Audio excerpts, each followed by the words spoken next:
Le golfeur professionnel français Hugo Cousseau, qui est professionnel depuis 2016.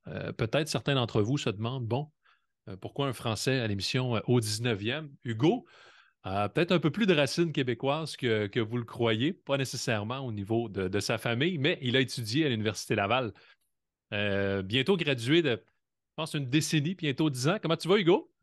Ben, pleine forme. Fait plaisir d'entendre cet accent. Ça fait longtemps que je ne l'avais pas entendu. Yes. Euh, Gradué de l'Université Laval, on y reviendra un peu plus tard parce que tout récemment, tu as remporté une première victoire sur le circuit, le Challenge Tour. C'est l'équivalent du circuit Corn Ferry du côté des États-Unis. Donc, c'est le Challenge Tour qui donne accès au circuit DP World Tour. Circuit européen, tu as remporté cette première victoire en Inde. Ça fait 2 semaines. Est-ce que tu as eu le temps de digérer cette victoire-là? Comment tu te sens aujourd'hui? Ben, ouais, j'ai eu le temps de digérer. J'ai eu une semaine de tournoi juste après en France, c'était les championnats de France professionnels. Donc, ça m'a permis de rejouer un peu, de voir un peu la famille parce que c'était pas loin de ma ville natale. Et puis là, cette semaine, c'est pas mal du repos parce que je suis fatigué, beaucoup d'enchaînements et pas mal de demandes, mais c'est quand même c'est le bon côté de la chose. Donc ouais, j'ai bien digéré et puis je me prépare tranquillement pour repartir en tournoi la semaine prochaine. Et là, avant de poursuivre et avant de commencer l'enregistrement, tu m'avais mentionné que le drapeau canadien derrière toi, il est là en permanence. C'est pas juste pour l'entrevue, là. Non, en permanence, celui-là. Ce drapeau, c'était quand on a gagné le championnat universitaire canadien avec Laval. Et j'avais gratté un drapeau et il m'a pas quitté depuis, il est toujours là. Donc ça, plus une petite marque dans mon dos que je partage avec d'autres joueurs, c'est un souvenir à vie.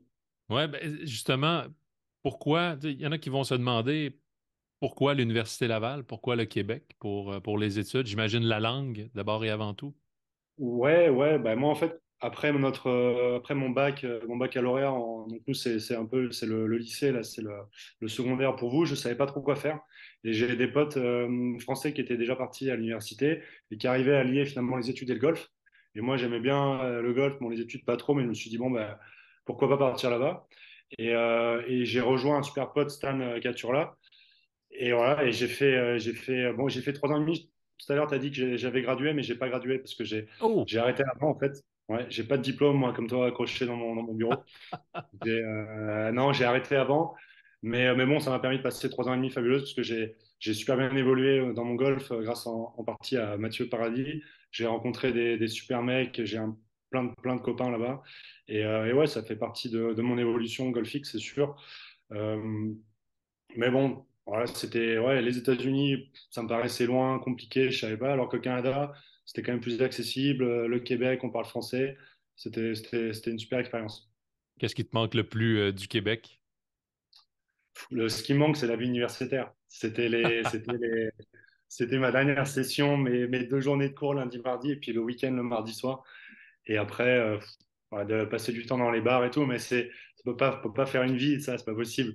Mais non, ça, c'était quand même, c'était des belles années, ouais. C'était des très Hmm, belles années. vraiment.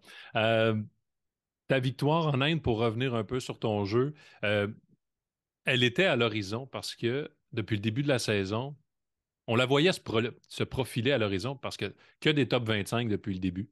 Une sixième place d'entrée de jeu, si ma mémoire est bonne. Qu'est-ce qui, qu'est-ce que ton jeu t'a permis d'aller chercher pour justement aller chercher Pour la cette victoire. victoire? Bah, finalement, c'est le travail que j'effectue depuis plusieurs années et qui commence à porter ses fruits. Il y a pas eu de changement majeur cette année. C'est le boulot physique, c'est le boulot technique, le boulot mental. Et on savait un peu avec mon staff que tout se mettait en place tranquillement. Mais après, il faut que ça se concrétise dans les résultats. Et puis, je suis arrivé en Afrique du Sud sur des parcours que je connaissais parce que c'était la troisième ou quatrième année déjà que j'y allais. Donc cette expérience m'a permis de pas tomber dans les pièges d'un parcours assez étroit. On a commencé à Cape Town, où j'ai fini second, et puis après j'ai fait une sixième place. Mais, euh, mais tout de suite, bah oui, ça a été, en fait, c'était une espèce de confiance, j'étais à l'aise dans ce que je faisais. Et puis le putting, des méthodes de lecture, j'ai fait M-Point, j'ai commencé M-Point l'an dernier en début d'année. Ça a pris du temps à se mettre en place, là ça commence à être vraiment solide. Ce que j'ai travaillé dans le swing, c'est voilà, c'est établi, ça bouge vraiment plus beaucoup. Donc on va dire que tout arrive à niveau, et puis voilà, ça se met en place sur des tournois, et bon, et voilà, ça, après, de là à gagner, il faut un peu de réussite, mais en tout cas, ouais, c'est clair que j'ai été assez proche pendant toutes les semaines en Afrique du Sud, et ça donne de la confiance, en tout cas. C'est difficile à définir le mot déclic au golf, hein. Ouais, C'est- ouais, ouais, c'est clair, parce qu'on a envie de dire, il y a un truc qui a fait pop, et d'un coup, c'est comme ça, mais en fait, c'est pas comme ça que ça marche. Enfin, moi, mon expérience, c'est pas comme ça que ça fonctionne. C'est du travail, c'est des choix qui sont justes, c'est des choix qui sont faits avec une équipe derrière qui pousse dans la bonne direction. Et puis, en fait, voilà, c'est juste que tout devient plus solide petit à petit, un peu tous les jours, et à un moment donné, ça devient tellement solide ben, qu'on est un peu au-dessus des autres compétiteurs, et puis ben, on se met à mieux jouer, quoi. Mais, euh, mais le déclic pur et dur, non, ça c'est un peu la magie, non, c'est du boulot quoi. C'est du boulot et puis à un moment donné, bah, ça se met à payer quoi. ouais.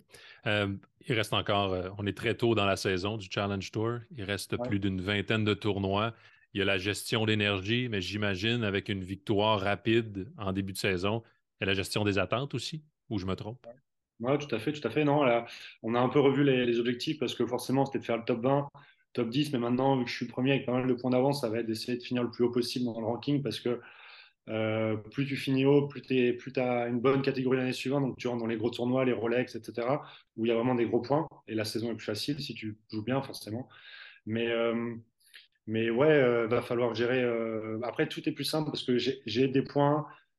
Du coup, je suis pas obligé de courir après des tournois, courir après marquer des points pour aller à la finale, pour finir le top 20. Donc, je vais pouvoir vraiment gérer les tournois que je veux jouer, prendre des semaines de repos, peut-être 2 semaines, prendre 2 semaines d'affilée assez souvent pour pouvoir refaire du sport, être assez frais mentalement et retourner avoir l'envie de jouer. Parce que sur le challenge, quand on commence au mois de mai, après, on a des semaines de tournoi pratiquement d'affilée jusqu'au mois de novembre. Donc, c'est assez intense, quoi. Ça fait des semaines de 3, 4 semaines, une semaine de break, 3, 4 semaines. Donc, moi, je vais pouvoir faire 3 semaines, couper 2 semaines, 3 semaines, peut-être une semaine. Et tout ça, ça va être beaucoup plus facile à gérer pour être performant pour la fin de saison, j'imagine. Oui, et c'est cette fin de saison-là, tu l'as déjà vécu. Ouais. Tu faisais partie du dernier tournoi, la grande finale, comme on appelle, la route vers Mallorca en Espagne. Tu étais à l'extérieur du top 20. Je pense les 2 dernières années, tu n'as pas été en mesure d'entrer dans le top 20. Si tu regardes ça avec une certaine rétrospective, ton jeu était comment à ce moment-là, ou ton état d'esprit peut-être était comment? Ouais, le jeu est bon, mais le problème, c'est que ça demande. Il y a 2 ans, j'ai fini 26e, donc très proche. J'étais en lice le dernier tour, même après 9 trous, j'étais pas mal. Mais en fait, on est obligé d'aller chercher un gros résultat. On est un peu genre. Forcé? On parlait de déclic, mais on est un peu genre. OK, le mec, il va finir quatrième et marquer assez de points pour finir 19e ou 20e. Donc, c'est pas un miracle parce que c'est faisable. Mais c'est beaucoup plus dur. C'est beaucoup plus dur parce que les places sont limitées. L'idéal d'aller à cette finale, c'est d'être bien installé dans le top 10 et de ne pas avoir besoin de marquer autant de points et de jouer pour gagner les places, le podium, quoi. Et Ouais. parce que c'est des parcours difficiles, dans des conditions difficiles à cette période à Majorque, mine de rien, il y a souvent du vent. La pression, forcément, elle est beaucoup plus forte que sur tous les autres tournois. Donc vraiment, ouais, mon souhait, c'est d'arriver à cette semaine en disant, OK, je suis qualifié, je monte sur le tour, c'est sûr. C'est une semaine bonus, c'est une semaine pour aller chercher des places bonus. Et maintenant, on va essayer d'en profiter, quoi. Que ce soit vraiment une semaine plaisir plutôt qu'une semaine avec vraiment le couteau entre les dents, parce que c'est très dur, quoi. C'est très, très dur. Surtout en fin de saison avec autant de tournois. On en a parlé là, de la gestion d'énergie. Là, à très court terme, pause salutaire de quelques semaines sur le circuit. On se transporte à Abu Dhabi fin du mois d'avril. Ouais. Les attentes, est-ce qu'elles changent ou Ouais, moi là, je suis vraiment dans la construction pour l'an prochain, parce que même si j'ai pas les points, bon, avec plus d'une vingtaine de tournois, faudrait vraiment que, avec le niveau de jeu que j'ai en ce moment, il faudrait vraiment qu'il se passe quelque chose de grave pour pas que je marque le point nécessaire pour finir 20e. Donc en fait, je commence à construire, je vais prendre un cadet avec lequel je vais bosser l'an prochain, à partir du mois d'Abu Dhabi, donc enfin du tournoi d'Abu Dhabi. Donc on va construire pour le moyen terme. Moi, mes attentes, c'est clairement c'est de bâcler la carte le plus vite possible pour être sûr, ok, bon là, ça c'est fait. Maintenant, je peux me concentrer pour aller essayer de gagner le circuit. Et donc, ouais, j'ai revu un peu les objectifs à la hausse, mais en même temps, c'est que dans la continuité de ce que mon niveau de jeu me permet en ce moment. Si dans un mois et demi, 2 mois, je joue pas bien et je me perds un peu, bon, ben, je prendrai le temps. L'avantage, c'est que j'aurai le temps de reconstruire un peu, de revoir mes coachs et de reposer les choses. Donc, non, mais là, c'est tous les semaines, c'est essayer de faire le mieux possible. Et voilà. Puis après, on voit le dimanche où on se place. Et après, ben, il faut un peu de réussite, il faut faire une bonne journée. Et puis, ça peut sourire ou ça sourit pas. Mais l'intérêt, c'est là, c'est de marquer des points tranquillement et de continuer à avancer dans la course, quoi. Bon, ben, Hugo, on te souhaite la meilleure des chances. Merci Puis beaucoup. au plaisir de se reparler d'ici la fin de la saison, tiens. Ouais, ouais, ce serait cool, ouais, pour parler de l'année prochaine sur le tour. Certain.